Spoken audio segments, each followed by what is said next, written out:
職場新手理財，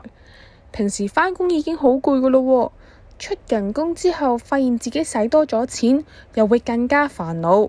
咁究竟點樣先至好好咁管理自己嘅財富呢？我想同大家分享我喺理財方面嘅經驗同心得，希望可以幫大家分擔下啦。首先，設立財務目標係非常重要嘅。我哋需要明確咁知道自己嘅財務目標係啲乜嘢，例如償還債務或者購買房屋，呢一啲目標都係可以具體，亦都可以實現嘅，而且需要一個明確嘅時間表。同時，我哋都要定期檢查進展，確保自己喺達成目標嘅路上唔會迷失方向。舉個例啊，例如你嘅財務目標係2年之內償還一筆10萬蚊嘅貸款，你可以進一步細分你嘅目標，例如每個月還款幾多錢，喺每個月底檢查有冇完成目標，咁就可以幫助你更好掌握進度，及時調整計劃。中銀手機 App 提供咗一個 Plan Ahead 至未來手機財策服務，我哋可以利用佢嚟設定人生目標，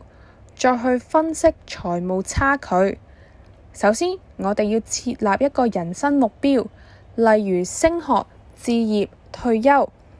然後再設立一個預算作為參考。輸入咗簡單嘅資料之後，應用程式就會即時計算目標嘅差距，亦都會有一個客觀專業嘅分析去幫助你達標。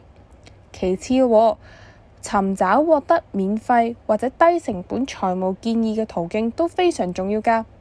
政府機構或者非營利組織通常會提供免費嘅理財諮詢服務，呢一啲服務可以幫助我哋更好了解自己嘅財務狀況，同埋制定更好嘅理財計劃。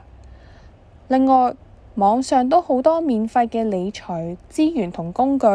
例如理財博客、財務軟件同網上課程，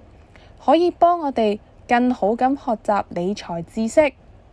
舉個例子，如果你想了解點投資，可以參考一啲投資博客或者網上課程。如果你想要專業嘅理財建議，可以考慮諮詢一啲金融機構或者財務顧問。第三，研究唔同嘅房屋購買選項好重要㗎。購買房屋同租貸房屋都有佢嘅優點同缺點，需要根據自己嘅實際情況做選擇。購買房屋可能需要負擔更高嘅財政壓力，但有更高嘅回報同資本增值嘅可能。租貸房屋就可以更加靈活咁適應生活變化，但係可能需要面對不斷上漲嘅租金。舉個例，如果你計劃喺一個城市工作同長期生活，並且有足夠嘅資金同信貸能力，買房屋可能係一個好嘅選擇。另外，如果你需要搬遷或者一份唔穩定嘅工，租貸房屋可能係一個更好嘅選擇。最後，點樣去學習管理債務好緊要㗎。好多人喺理財嘅時候都面臨住債務問題，例如信用卡債務啊、學生貸款或者房屋貸款等。管理債務需要學習點樣優化還款計劃、合理分配資金同緊縮開支，從而降低債務風險同財務壓力。舉個例，如果你有好多張信用卡，可以通過梳理優化還款計劃，將高利率嘅信用卡優先還清，再然之後係低稅率嘅信用卡。另外，你都可以通過削減日常開支或者增加額外收入嚟到加快還款嘅進度，例如減少食外食、購物或者旅遊等等嘅開支，或者通過兼職等方式增加收入。總之，理財就係一個長期學習同實踐嘅過程，需要不斷咁樣學習同調整，嚟到適應不斷變化嘅財務環境。